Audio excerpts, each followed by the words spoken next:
ætla aðeins að fræðast það sem að vera í menningarhúsinu á Akureyri að Hofi hérna helgina á sunnudaginn nánar tiltekið og það Amadeus, þó ekki þú, Daniel.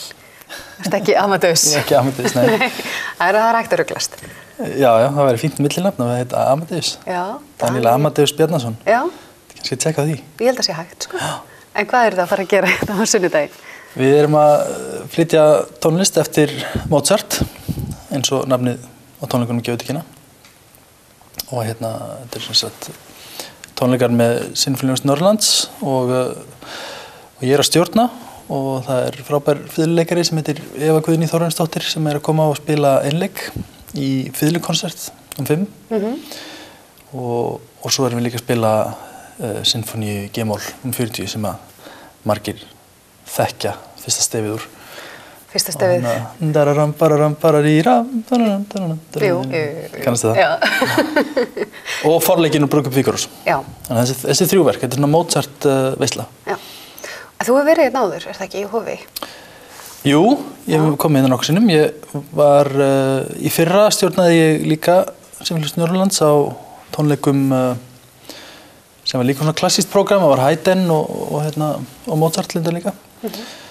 Og svo hef ég komið hérna 2 eða 3 með Sinfóníuhljómsveit Íslands, síðast núna í október held ég að það verið, þar sem við vorum á ferðum landið og stoppuðum hér, sjálfsögðu.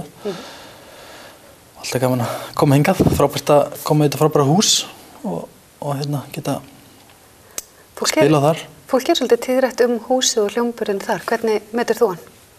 Mér finnst það rosalega gott að spila þar. Og bara frábært að sé svona tónleikahús hér sem að eins og dæmis Sinfóníuhljómsveit Íslands getur heimsótt og bara koma hingað og vinna með Sinfóníuhljómsveit Norðurlands í þessu húsi virkilega skemmtilegt. Þetta mjög vel hefnaður salur, finnst mér. En hvers vegna velur að koma einmitt norður og stýra Sinfóníuhljómsveit Norðurlands og taka þátt í uppsetningu sem þessari? Hvað það sem heillar? Það nú bara sjálfsagt finnst mér að gera það sem náttúrulega íslenskur hljómsveitarstjóri og að vinna mikið með Sinfóníuhljómsveit Íslands og náttúrulega vinna svolítið mikið út í heimi líka, ekki bæði sem hljómsveitarstjóri og sem tónskáld. En að koma hingað einhvern veginn bara svona eitthvað sem að mér finnst að ég eigi að gera ef það eftirspurn eftir því og virkilega gaman, bara frábært að koma og líka að svona fylgjast með því hvernig hljómsveitin þróast og hvernig það byggist allt saman upp. Mér finnst gaman að svona fylgjast með því og taka þátt í því. Forvitni spurning, hvernig heillaðist af þessum klassíska sinfóníu heimi? Hvers vegna fórstu út í þetta allt saman? Byrjaðirðu snemma að æfa sjálfur bara sem barn eða hvað dróð þig að þessu? Ég byrjaði nú að spila píanó því ég var lítill 7 ára. En svo var líka bara dálítið mikið músík á mínu heimili, spiluð. Það var, foreldrar mínir eru ekki hljóðfæra leikarar sjálfir eða ekki tónlistamenn, en það var mikið spilaða músík og hlustaða músík og það svona síast örugglega inn líka þegar maður lítill. Maður fer á tónleika og fer í óperuna og þó maður svona kunni kannski misvel að meta það á þeim aldri þá býr maður að þessu og mér langaði til dæmis rosalega mikið að fara að læra á píanó því ég var 7 ára og gerði það. En svo eiginlega svona kannski kemur þessi ákvörðin svona meira þegar ég unglingur. Ég hætti reyndar að spila og var rosalega mikið í íþróttum, mikið fótbolta, mikið handbolta. Leiddist út í íþróttirnar? Já, leiddist út í íþróttirnar, einmitt. Og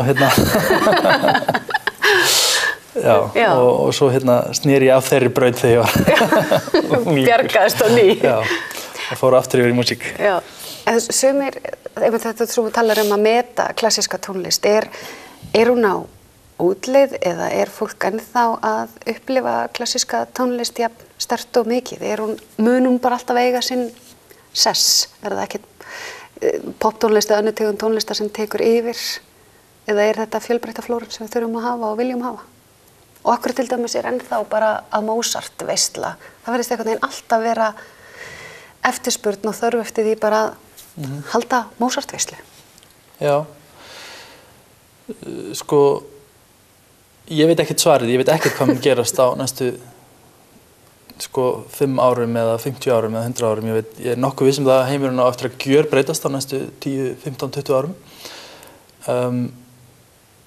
En ég held þetta sé bara sko, það alveg pláss fyrir allt þetta og það ekkert svona, ég meina af hverju erum við ennþá að lesa Shakespeare eða gríska harmleiki eða þú veist, af hverju höfðar þetta ennþá til okkar? Það eitthvað í þessu sem eilíft eða eitthvað sem talar ennþá til okkar og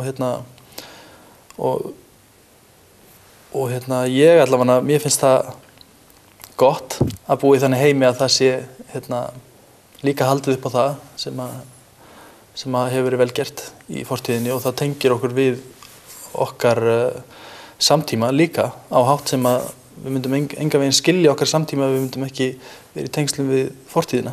Nákvæmlega. Og þetta náttúrulega hluti af því. Og kannski brota því dæmi mætti sjá í Hofi á sunnudaginn klukkan 4 og kannski að gera að hvetja fólk til þess að taka kannski yngri kynslóðina með sér og að fá þetta tónlistarlega uppeldi sem að kannski að gera. Já. Ég elskaði Mozart þegar ég var lítill sko. Það var bara alveg þegar ég var svona 4 ára, 5 ára og ég myndi segja já, hiklaust. Hann talar beint til allra og ekki síst barna. Nákvæmlega. Gaman að spjalla við og ég veit að miðasalar væntanlega svo alltaf á menningarhús.is og bara gaman að fá þig í heimsókn. Já, takk fyrir mig.